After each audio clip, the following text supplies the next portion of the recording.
guys, good morning. For today's video, meron na naman pong pagbabago sa ating arrangement dito sa baba. And kung napapansin nyo itong paso na to, iba na ang nakatanim sa kanya. Oh. Yung mga Sansevieria na. Kasi pinagpalit-palit ko sila guys. Ayan, mga ornamental na ulit dyan. Oh. Pero may succulent pa rin naman. Ayun, pailan-ilan. At ito, puro Sansevieria. At malaki na naman yung ating blizzard. At ayan, nandyan na yung ating Jade and Fern na Juma Giant na. Ito siya guys.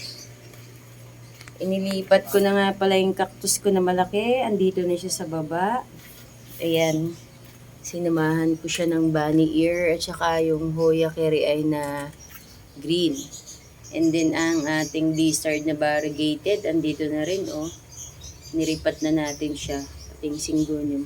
At ito na yun guys, oh, yung inalis ko dun sa dito. Yan, nagbago na ang lahat. Pinagpalit-palit ko sila guys, kasi nga, hindi sila naganda. So, pinagpalit-palit ko sila ng pwesto at ng paso. Pero, so far, andito pa rin ang ating Manjula at ang ating mother na variegated na Barley Marks. At itong ating mother plant na variegated na elephant ear, dito ko na inilagay guys. Kasi araw-araw umuulan. So, nabubulok siya doon. Yung baby niya is nabulok. Ang natira na lang ay yung pinakampuno niya. Sana ma-survive ko pa yon. Andun sa kabila. Kasi nauulanan sila doon guys. Sa ating greenhouse. So dito, hindi sila nauulanan. Pero na-achieve naman nila yung araw na gusto nila. At hindi naman nawawala yung variegation niya dyan. Kaya dyan lang siya. Kaya dito na lang si variegated na elephant ear. Mother yan guys. Pakita ko sa inyo mamaya yung baby niya. Namatay. Bali dalawa, diba? Dalawa yung tinapkat ko na baby niya. Namatay yung isa. And then yung isa nahabol ko pa yung mismong katawan niya. So nandun. Inilagay na natin sa hindi nauulanan. Kasi nabubulok siya guys. Ay, naputol na naman oh. Naputol guys. O nasagi siguro ni Mister. Nag-ayos siya ng aquarium niya dito kahapon eh.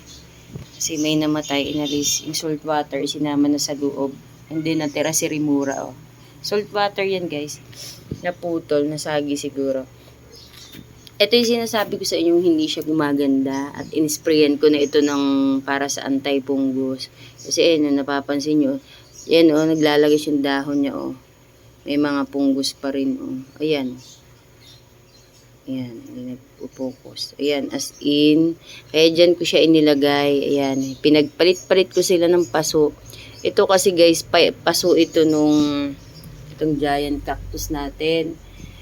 So, ang hirap niya, kasi iniisip ko, pag ang hirap niyang kunin kung nandito siya sa paso na maliit yung bibig niya.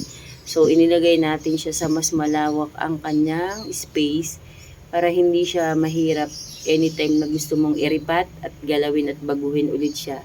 Mas madali na to kasi yung pot niya nababagay na sa kanyang size. So, nag-decide ako na dyan na lang siya. And then, ito nga yun, oh. Yan guys, oh. Andyan yung ating pencil cactus pa rin. Ayan, oh, nandyan na siya, lumalaki na. And then, ayan, oh. Pailan-ilan na lang ang succulent dyan kasi pinalit. Yung mga ornamental na bilite, nandito yan guys. Yan, pinagpalit-palit ko sila dyan. Kasi ito, bagong to eh. Pinagpalit ko ng paso, so baka ako mamatay. So, dito na lang siya para hindi siya magagalaw. Ayan. Kinat ko siya guys, oh. Ito yung kinat ko sa kanya.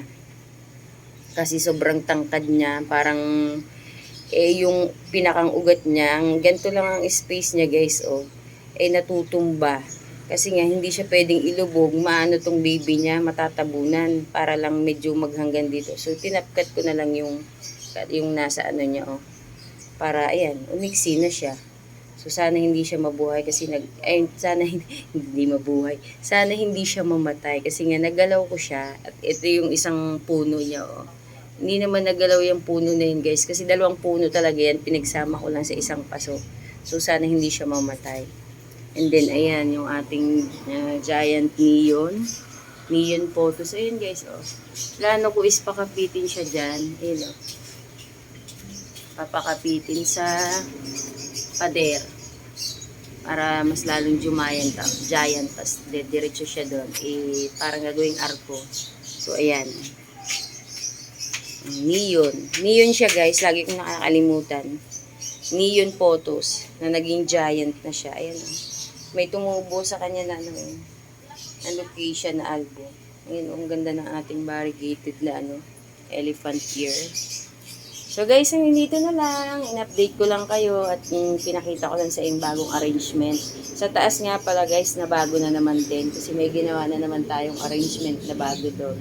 So sa isang araw, yun naman ang i-video natin. So bye guys! Thank you for watching!